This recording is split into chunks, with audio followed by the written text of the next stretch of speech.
Aláròyé máa wí o. Ìjà ń bọ̀ o. Ṣọ̀ún Ògbómọ̀ṣọ́ ní kí ìmáàmù àgbà wá sọ tẹnu ẹ̀ lórí bó ṣe lọ sí Mẹ́kà láì dágbére.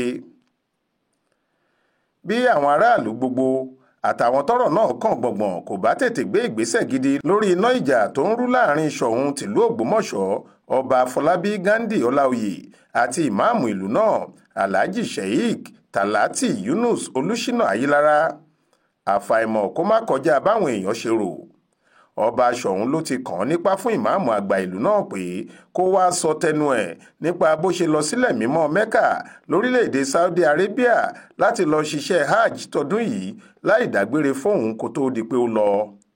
Bẹ́ẹ̀ ò bá gbàgbé, ó ti ṣe díẹ̀ báyìí tí ìjà ti ń lọ láàrin Ṣọ̀ún àti ìmáàmù àgbà ìlú náà lórí àwọn ìwà kan tí wọ́n ní ìmáàmù ọ̀hún hù tí kò bójúmu tó, àti bí àwọn mọ̀lẹ́bí Ayílára ṣe ń bá ọkùnrin náà fa wàhálà pé kì í ṣe ọmọ agboolé àwọn, nítorí náà ipò tó wà ọ̀hún kò tọ́ sí i.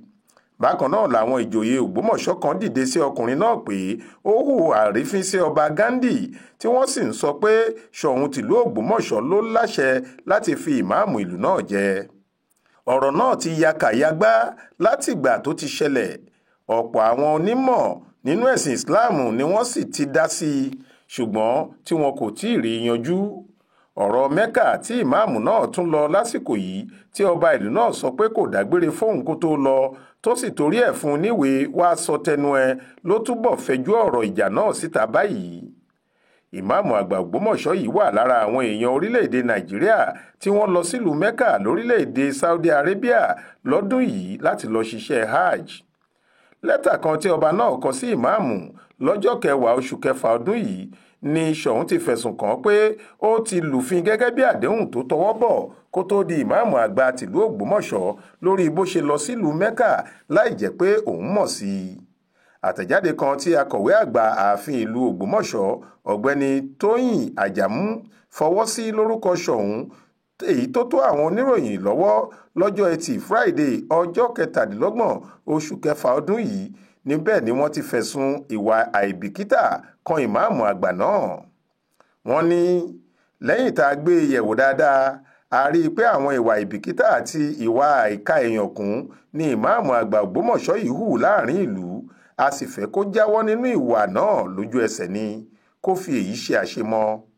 Ó yẹ kí ìmáàmù náà lè rántí dáadáa pé òun tọwọ́ bọ̀wé àdéhùn kan pẹ̀lú ìlú Ògbómọ̀ṣọ́ àtàwọn aláṣẹ ìlú náà pé òun kò ní ṣe ohunkóhun tó máa lòdì sófin àti ìṣẹ̀ṣe ìlú náà nígbà kankan lásìkò tóun máa fi wà nípò. Nínú ìwé tí Ayílára tọwọ́ bọ̀ ló ti sọ pé òun yóò máa gba àṣẹ àti ìyọ̀ǹda lọ́wọ́ Ṣọ̀ún tìlú Ògbómọ̀ṣọ́ nígbà gbogbo tóun bá fẹ́ jáde kúrò nínú ìlú náà. Ṣùgbọ́n ó ti dé sétí ìgbọ́ wa pé ìmáàmù kò sí nílùú. Mẹ́kà lórílẹ̀‐èdè Saudi ló wà níbi tó ti ń ṣiṣẹ́ hajj tọdún yìí tí kò sì gbàṣẹ tàbí ìyọ̀ǹda lọ́wọ́ ọba lásìkò tó ń lọ sílẹ̀ mímọ́ ọ̀hún.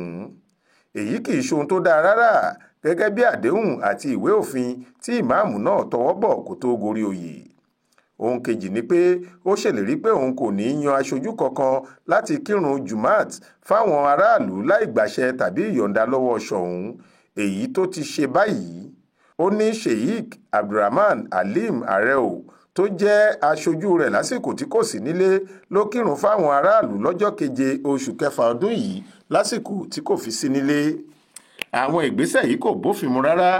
Ṣọ̀ún wá pa á láṣẹ pé lójú ẹsẹ̀ kó o wá ṣàtúnṣe sáwọn ìwà ìbìkítà tó hù yìí kírú rẹ̀ má sì wáyé mọ́ lọ́jọ́ iwájú. Àmọ́ ṣá o, ìmáàmù Ayílára pàápàá kò jiyàn pé òun kò gba lẹ́tà láti ọ̀dọ̀ Ṣọ̀ún lórí ìrìn àjò rẹ̀ lọ sílùú Mẹ́kà. Nígbà tó ń bá àwọn oníròyìn sọ̀rọ̀ nípa ìṣẹ̀lẹ̀ náà, níbẹ̀ ló ti ní lóòótọ́ ni akọ̀wé àgbà ààfin ìlú Ògbómọ̀ṣọ́ kọ̀wé sí mi lórí ìrìn àjò mi lọ sílùú Mẹ́kà. Wọ́n ní mi ò gbàṣẹ lọ́dọ̀ ọba Ṣọ̀ún kí n tó lọ. Èyí kì í ṣègbà àkọ́kọ́ tí kábíyèsí máa kọ̀wé ẹ̀sùn ìyẹn query sí mi látìgbà tó ti di ọba ìlú Ògbómọ̀ṣọ́. Kódà mi ò lè rántí iye lẹ́tà tó ti kọ sí mi. Iṣẹ́ rẹ̀ ni kò sì jọ mí lójú. Báyìí ni ìmáàmù àgbà ọ̀hún sọ. Adéwálé Adéoyè ló ṣàkójọ ìròyìn yìí fún iléeṣẹ́ tẹlifíṣàn Aláròyé online TV. Faith Adébọ́lá ló kà á sétí ìgbọ́ yín.